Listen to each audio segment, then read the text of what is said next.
Happy holidays, Resolvers! We're going to be taking a little break for the next 2 weeks as we celebrate the holidays with our friends and family, but we thought we would give you a couple short stacks. We love you so, and we hope you have a wonderful holiday season, and we hope you have an amazing 2022. See you soon! This podcast contains adult language and stories of true crime. If you don't like laughing, crying, or being horrified at the actions of other humans, this podcast is not for you.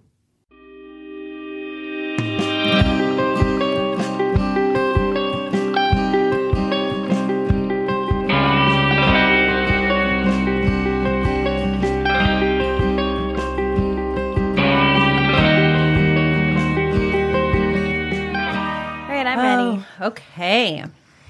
Welcome, patrons, to another Forgotten Few episode. Yay, my fave! If this is, I think it's my fave too. Yeah, they're so fun. If this is your first, these are the episodes where we cover cases that were removed from the film Rise re-edit of Unsolved Mysteries. So you might be able to find them sometimes, but they're not part of that. And so for this, I was the first one to crack the seal on our listener Matt H's DVDs that he made for us. Oh, so exciting.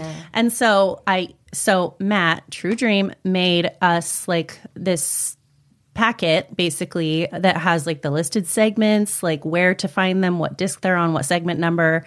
Amazing. So easy to use. Thank you so much, Matt. It was a dream to use your DVDs. You guys, exciting. I'm so excited. I looked at the little list, knew exactly which disc, popped it in. There's different intro music for different screens. Like there's a screen that has all the segments where you can toggle through. Like it's amazing. Oh my gosh. Thank you so much. It's going to be a great resource for us. Oh my gosh, how wonderful. Yeah. This is the segment of Jean-Marie Gagnon. Great. Très bien. And it's a wanted segment. So Stack tells us that this is the story of two convicted bank robbers who pulled off one of the most remarkable escapes in history.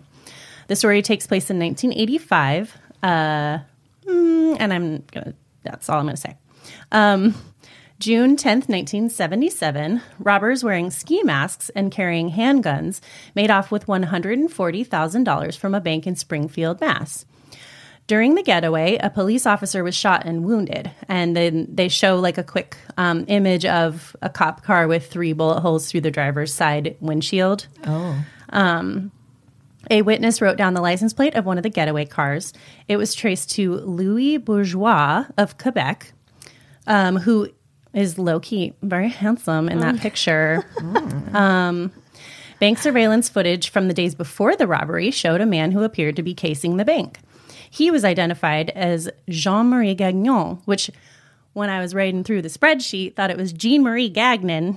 That's what I thought it was when I wrote it on the board today. Yep. So it wasn't until that point that I was like, LOL. Oh, we're looking at a man. He's French. A French man. Yeah. He was also of Quebec. And then they show a precious picture of the two men that makes it look like they're boyfriends. So I'm not sure if they were boyfriends. I'm going to show you the picture now. Is it like a prom pose? Honey, yes. It's definitely an over-the-shoulder, shirtless. They are. Oh my God. Giant mustache. 100 in a relationship. Situation. That's adorbs. I don't think that's like a Quebec thing. Do we hate them? No. Okay. I mean, I don't know. It's hard, I want to like them. But They're so cute. We'll definitely post these pictures. So Stack says these two longtime partners in crime were apprehended by police in February of 1978. Then they show mugshots of them, and they're just the hottest, 70s rocker-looking criminals. Like, they just look great. So they were extradited to the U.S., where they were convicted of armed robbery and attempted murder. Gagnon and Bourgeois were held in Walpole State Prison just outside of Boston. They were sentenced to spend between 39 and 54 years behind bars. Sergeant Robert T. McGinnis, Special Investigator MCI Walpole, says they were immediately classified as extremely high escape risk. Cool. He says there was no info they had that showed they were planning anything. It was just a feeling they had. It was just that mustache. And I was like, honey, I get it. Like, they look like they it. They were hot to be locked up. They were given the vibes. So McGinnis goes on to explain that always, of course, the two were good inmates. They followed the rules. They were respectful to staff, etc. He says they believed they were taking part in drug and gambling activity in the prison. He says, quote, so on the surface, they were very nice, but on the underneath, they were very dangerous people. Were they though? I know. I was like wiffle waffling between, and I had to keep remembering the original reason they were in there is they did shoot through the windshield of a police car. Like that's attempted murder. Yeah, that's not good.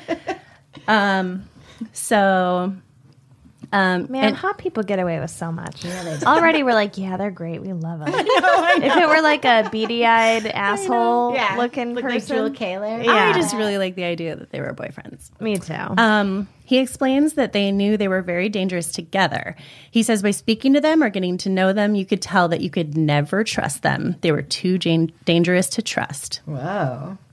Stack tells us that in 1985, Gagnon and Bourgeois were called to testify in a civil suit in Illinois. In July, they were turned over to the U.S. Marshal to begin the first leg of their journey. And I was like, uh-oh. They out.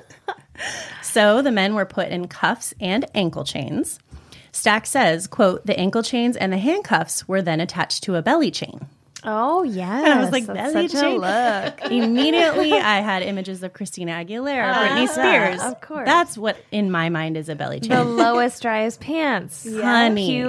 Man's pubis. Yes, Mons pube with a little bit of chain above it. So then with the cuffs, ankle chains, and belly chains, the two were chained together. Which at first I was like, is that a good idea? But then I was like, that would make it really hard to run. It would. So Not then, if you're in love. Maybe this is just a kink of theirs. So then they took Polaroids at the two men so that if they did escape, they'd have the most recent photos of them. Oh, not a bad idea. So they were just like ready for these guys to run. Yeah, if they were that big of a flight risk, you'd think they wouldn't even risk it even with all these chains. No. So McGinnis says they were very apprehensive about them leaving because they knew it was an opportunity for them to be outside the wall. And, quote, God only knew what they were going to do if they were outside the wall. Wow, they are terrified of them. Well, he says he thinks that they would kill the marshals if they had to get away. Wow, they're a sexy, violent couple. The best kind. It's my favorite kind of couple to hang out with. That's why I'm friends with you guys and your partners. Yeah, we're so violent. You guys are super sexy and violent. August 13th, 1985, 1 month later, Gagnon and Bourgeois were traveling back from Illinois. We're traveling back from Illinois to Walpole with different marshals when they got stuck in a traffic jam. Uh-oh. Stack says the marshals were not aware that the two were considered unusually dangerous.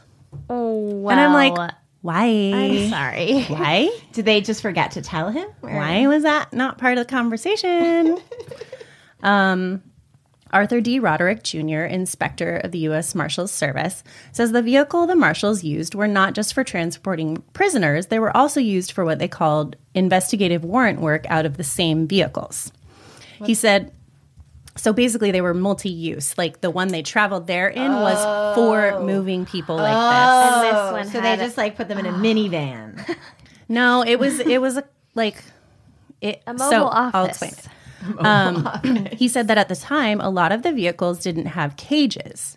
He says, quote, this was a unique car that did have a cage, but also had the door handles on the back. Uh-oh. So usually they would not have any handles in there. If it's used for Yes. just prisoners. Got it. He says the reason the two deputies are still alive today was because of the cage on the vehicle. He says that what they can concur is that one of the prisoners had a handcuff key hidden, quote, maybe up in their denture plate. Which I don't know if that means like having code for dentures bum? or just like pressed up in there. Their What? soft palate. What'd you say? Is their that code butt. for butt? Oh, no. But I'm going to wonder about butts in a little bit. I bet you are. That's clear where this is headed. So, sorry. Maybe up in their denture plate because he knows they were, quote, gone over so well at the jail. Which, if that doesn't mean just like an extreme pat down, I would not be surprised if that means like inspected naked. Yeah, they check their butts. Like, I mean, they probably had them bend over and cough. They knew who these guys were. But then again, the travel back wasn't as maximum security. Yeah. He explains that they had the men in regular handcuffs, which the keys for those are widely used. Quote, anybody could get that key, he says. Okay, well, that's the dumbest thing I've ever heard. Why does that exist? Why? I also did not know that. That is good news. There's different types, and I guess this was like a really generic type that like all of them had the same key. So he explains that they had put in the vehicle with the door handles still in it and that they had a key that fit both of their cuffs. The men also had money on them. So that's when I wondered about butts, because I was like, where was that money being kept? Oh, okay. But if they're looking for, if they can't find a key, where the hell was that money?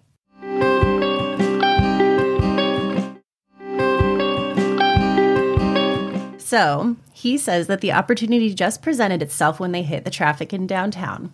So in the reenactment, the men just open the doors, hop out, and run over a hill off the side of the road. Have they already undone their handcuffs? Yeah, because they had the key in there. And so they had done that sort cuffs. of in the cages. Yep, and just waited for the right time. No one is also riding back there with them. No. There were two officers in the front. But they're in the front. Because there was a cage. Like, you wouldn't want to be with them because they were considered dangerous, but unbelievable. They were considered dangerous, but how'd they get out of the cage? I think they were just like, there's no way they could run. They're, belly chained together. Like, how'd they get out of the cage? It wasn't locked? Well, no, the cage is just separating the front from the back. Yeah. Oh. Yeah. They're not actually in a cage. I was expecting a dog kennel. No. So Stack says they were in excellent physical condition and they were able to outrun the officers. Yeah, so, the officers like stopped the car and just got out and ran. They didn't one didn't stay with the car. And they're just like booking it across traffic up over this hill off the side of the road. McGinnis says in 100% Eeyore voice, I will play it for you guys afterwards because truly just Eeyore, top to bottom.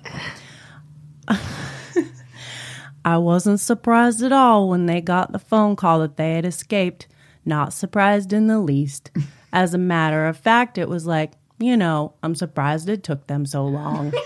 That's very Eeyore. Great job. Honey, nice and work. that is how he says it. And he's got like a droopy face. It's amazing.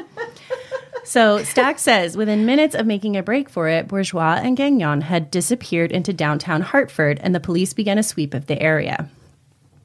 Roderick says, Bourgeois' capture was a case of panic on his part. He got away cleanly, went to the bus station, purchased a bus ticket on the next bus leaving, which happened to be taking off in minutes. He got on the bus. He then saw a Hartford police cruiser come by. So he got off the bus and started running behind the bus station. No. Roderick says if Bourgeois had just kept his head and not panicked when he saw the police cruiser, he could have made it to New York City and made good on his escape because the bus was going to New York. Oh, my God. They never would have found him. Nope. So Bourgeois was taken back to Walpole and his sentence was increased by a year and a day. That's it? But Jean-Marie Gagnon was still, quote, on the loose, according to Stack. So they did not stay together. That's interesting. I think that was part of the strategy, probably. Sad, though. What was their plan? What if they never found each other again? Honey, I guarantee they had a plan. I'm sure they had a plan of like where they were going to meet. Who they would go to. Yep. Yeah.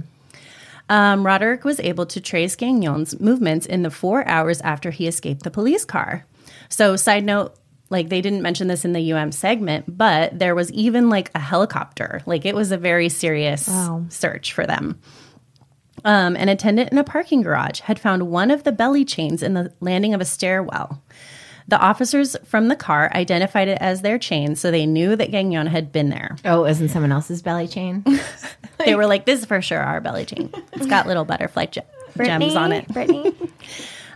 So then they had bloodhounds track his scent from the belly chain. Okay. So the bloodhounds followed his trail to the Connecticut River, but that's where his trail was lost because he obviously got in that river. Brilliant. So 3 hours after his escape, Gagnon was seen on the opposite side of the river soaking wet. A woman was stopped in, like, the horrible traffic was still happening. A woman was stopped in traffic. What is the traffic like in Canada? I know. Actually, I've driven through it. It's a nightmare. Yeah. So she was stuck in traffic, and a man just like ran up and tried to force his way into her car. But she had the doors locked, thankfully. It wasn't until 2 or 3 days later when the woman saw the news about Gagnon, and she called to say that he was the man who had tried to get into her car, and he had been soaking wet. Oh, wow. She didn't tell anyone that before. I mean, I'm sure she was telling everyone she knew, but yeah, I don't know why she didn't like think to maybe tell the police. I would call the police if someone tried to break into my car. Yeah. Totally. Because they're obviously trying to escape something. Or Yeah. they're just... Well, she said that she had assumed he was a transient man. I mean, he probably looked crazy AF, and like... I still would call even if someone looked crazy. Yeah. I mean, Like, I'm sure there's someone people trying today to get would. into people's cars. Totally. With them in it. Yeah. But she was probably stuck in that traffic for another hour. They had no cell phones. Roderick explains it's been 3 years now since the escape, and they have no other confirmed sightings of Gagnon other than that woman in the car. Stack says that the only person who might know where Gagnon is Louis Bourgeois, who has continued to make escape attempts. Nice. I love that he keeps cracking at it. He'll never stop. Yep. Stack tells us that over the years, authorities have found in his possession 4 hacksaw blades, a hand-cut key, a razor blade wrapped in money, rope, ball bearings, screwdrivers, and a detailed prison map. Wow. Oh, my Where goodness. does he get it? He's got connections, Is he just schmoozing? honey. Oh, my goodness. I have a lot of respect for him. Yeah. In 1986, Bourgeois was transferred to the federal penitentiary in Leavenworth, Kansas. Uh-oh. He has never talked when asked about Gagnon. Wow. McGinnis says Gagnon is extremely dangerous and he has a lot to lose. If he gets arrested, he will go back to jail, quote, where he's going to spend an awful lot of time. Like a year and a day? I know, they're going to add on a year and a day. day. Well, to their 39 to 45 year sentence. Oh. Roderick says, if you come between him and freedom, he'll kill you, no doubt about it. And that's what makes Jean-Marie Gagnon dangerous. But he says sooner or later, he'll make a mistake. Someone will identify him and, quote, we'll get him dead or alive. So that was the end of the UM segment. One thing that was not included in UM was that a clerk at an AM/PM named Teresa McGuire had actually rung up Gagnon for some cigarettes at 5:10 p.m. that day. The French. He's gotta. Like, he's on the fucking run and he's gotta get some ciggies. Gotta get those smokes, baby. But she obviously no idea who he was, just a guy buying cigarettes. But then around 8:30, the police came in asking about him with pictures, and she was like, yeah, I remember that guy. But she didn't remember super hot. anything about his attire, which he would have been in like prison attire. So I don't know if he had changed. Yeah. Probably. But she was so like distracted by how hot he was that probably. she couldn't remember what he was wearing. That stash, honey. Stack says, update. Within hours of our broadcast, the U.S. received over 150 tips from viewers who thought they recognized Jean-Marie Gagnon, and several of those tips led us to Buford, Georgia, which is 40 miles northeast of Atlanta. The marshals there had recently discovered that a man matching Gagnon's description had recently moved to Buford from Florida, working as a, quote, masseur at a local country club. Oh. What's that? A massage therapist. Oh, okay. Yeah. And Or a massage therapist. You know what I'm saying? right. That's what I was like. So he matched the description of this man. And on the night of the broadcast, he had disappeared. Yeah, baby. Yeah. Keep moving. Arthur F. Van Court of the U.S. Marshals says, quote, the leads that the task force developed in Buford, Georgia, consisted of his new identity, the name Jean-Pierre Dupont. They had a description of his vehicle, which was the vehicle he was driving leaving Buford with everything he owned. Stack says 6 days later, outside Willows, California, 100 miles north of Sacramento, Whoa. a California highway patrolman pulled over a car with Florida license plates heading north on I-5. Inside the car were 2 men. The driver is Jean-Pierre Dupont, and the offense the officer was pulling him over for was illegally tinted windows. Oh, Lord. Oh, boy. The officer noted that Jean-Pierre seemed jumpy, so he ran a routine check on his license. No. Another officer, Lou Blake, saw the car pulled over and stopped to offer assistance. Which is that like a common? Yeah. Okay. I think if they're not busy. Yeah. Blake says, quote, there was something that keyed him and also myself at the time to think that this person should be checked out a little further. He says they ran checks in both California and Florida, because they were in California and his license plate was from Florida. California didn't know anything about him yet because so far. So far. And Florida didn't respond. So since the officers had no reason to hold him, he was sent on his way. Oh my God, I was going to say, if he went down for tinted windows, imagine. I know, right? Ugh. Maybe don't be a D-bag. Remember when that was a big thing? Yes. People tinting their windows too much. Yes. Too much. Is that like a nationwide thing now? Is it like one? I think so, because I remember that changing. This might be wrong, but I remember that being a big deal in the 90s. Like everyone, Well, it just seems like, why would it be allowed somewhere? Because then you couldn't drive into the next state. Right. I think it's probably still state by state, but there's got to be some There's no way they would kind make a federal window tinting law. But there has to be some kind of like something. Or like Yeah. if the license plate is from that state or Or something. I think know. like if you have like, you do it yourself. Like I don't think Yeah. you can go to like an automotive place and Oh, get like they them wouldn't put provide on. the service. Yeah. But I think you can do it yourself. Yeah. Okay. So they let him go. And then Blake, the other officer, was still suspicious. So he decided to follow DuPont. So good on him. After about a mile, Florida finally radioed him back and said that the person associated with that vehicle was wanted and should be considered armed and dangerous. Oh, shit. So, quote, DuPont was pulled over and arrested. So it was the tinted windows. The same day, he was identified as Jean-Marie Gagnon. No. He was returned to prison to finish out his sentence and was later released in May of 1995. So, barely had to serve any time. I know. Like 10 years. So, Yeah. I don't know why. and his partner, did they end up in the same prison or no? In the I don't same think cell. so. So the UM segment basically told us everything. It's kind of unusual, but every now and then we get an update that's actually like a separate update segment, and that's definitely what this was. Okay.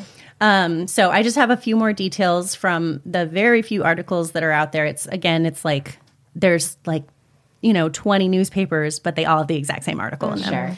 So one thing from an article I found was that that I thought was hilarious was that while Gagnon was on the run, he was considered, quote, dangerous and skilled in fighting with his feet.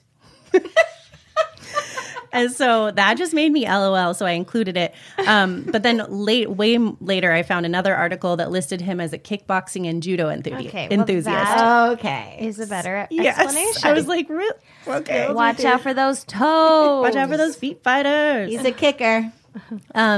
So the first tidbit to share is that this segment was originally part of the Alcatraz episode because it was actually a full episode on prison escapes. Cool. That's cool. Oh. Yeah. So we know for sure it was edited out because Alcatraz is its own episode.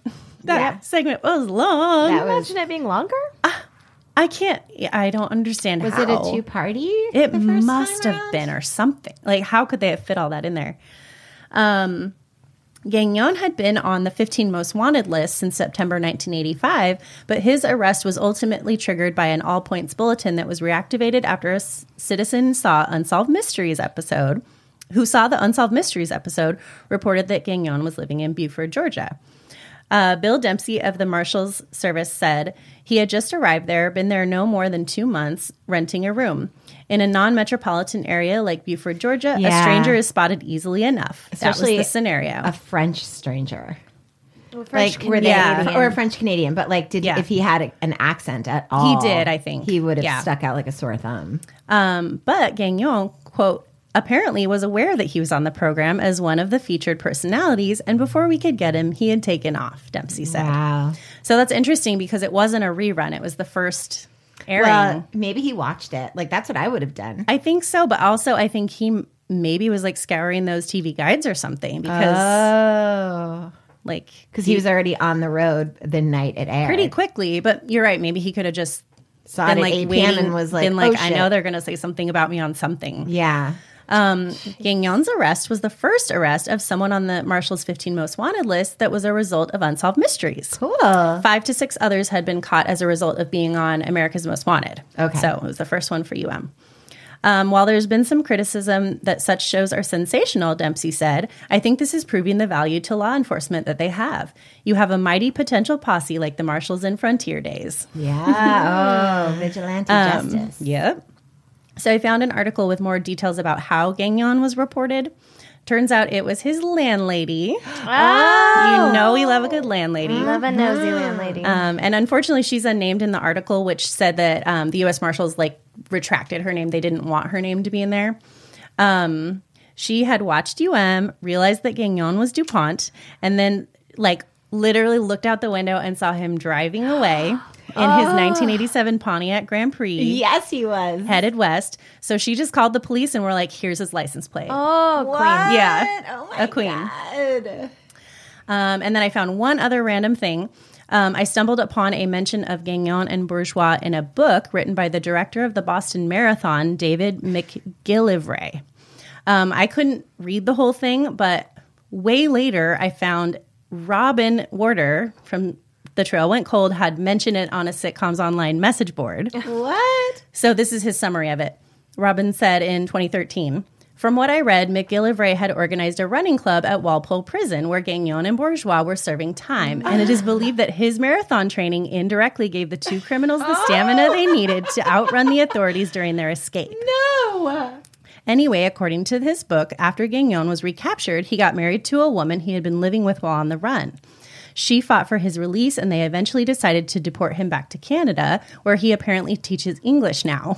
Wow. But it is pretty bizarre that he'd be released after such a light sentence, since they built him up to be such a dangerous criminal on UM. But as far as I can tell, he's kept his nose clean since his release.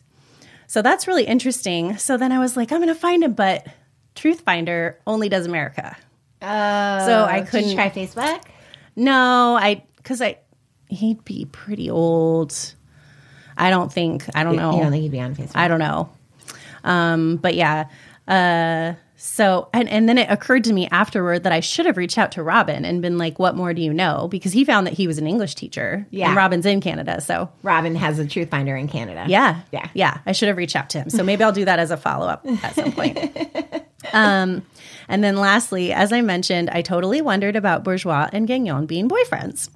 I couldn't find anything confirming it, but I fell down a rabbit hole of Sitcoms Online, like just random boards that people have started. Mm-hmm. And someone started one that was basically like times that UM skirted around relationships being gay relationships. I've actually which read we've that had one. a couple Yeah. already.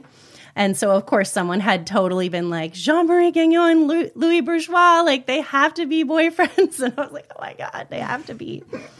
So that's it. And That's what about all I the have. other? What about Bourgeois? Is he still? I couldn't find him either. So I would imagine they both must have gone back to Canada because I can't Wow. find. Wow. But, yeah. I don't like that they almost killed someone, but I know. But they're everything very else interesting. about them is delightful. Yeah. Interesting. So that was him. I think that was like the first he's arrest cute. and the second one. oh, he's a little I know they're Ted both Bundy-ish. handsome. Yeah, he's got a Zac Efron vibe going. Yeah. So Nice. fun little story. That's fun. That was Yeah. fun. Good job. And they didn't kill anybody. So Yeah. So we don't have to be too mad at them. And now they teach English in Canada. cute, adorable. Thanks, Matt, too, for letting her Yes. watch it. Oh my Thank you so goodness. much. I I'm would've- so excited to do mine. Who goes next with the Forgotten You Food? do. That's why I brought you the discs. Yay! I'm stoked. That's awesome. Yeah. All right. Thanks, patrons. Thanks, patrons. patrons.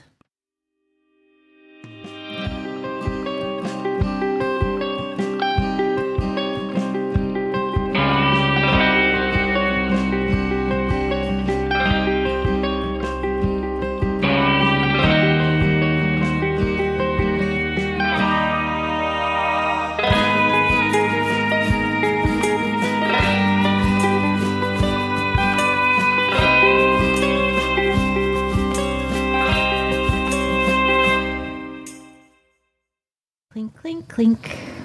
Ew. What? Are those the people? That's horrible. That's very scary. Oh, the children? Well, yeah, they look creepy because it's old-timey photos. Look at these two. Oh, no. Wait, are you looking at murder scenes or are you just No. looking at You would pictures think, of the family? honestly. They just look like creepy, like out of a horror movie. I know. You, Like, they you look said, like- ew. Like the photos are going to come alive. She's been chopped. Oh, dear. These ones look dead. I know, but they're not. What kind of a photograph is that? Well, it says Boyd and Paul were the youngest Moore children these photographs were obviously taken when the boys were much younger. They're the only photographs that are known to exist of these children. People didn't take a lot of pictures back then. All people are Yikes. so creepy. Old people? Old tiny All people? people. Oh, all people. I too dislike most people. I so- mean, like, old photographs are so creepy. Yeah, they are. Yes. Ever the since non-smiling. Ever since watching The Hours. Remember that movie? Nicole Kidman. No. Yeah, that made you freak out about old photographs? Yeah, because, like, I can't tell. I don't She's trying not to remember. spoiler alert me. Oh my God. It's okay. I won't remember. I think I saw that in the theater. So good.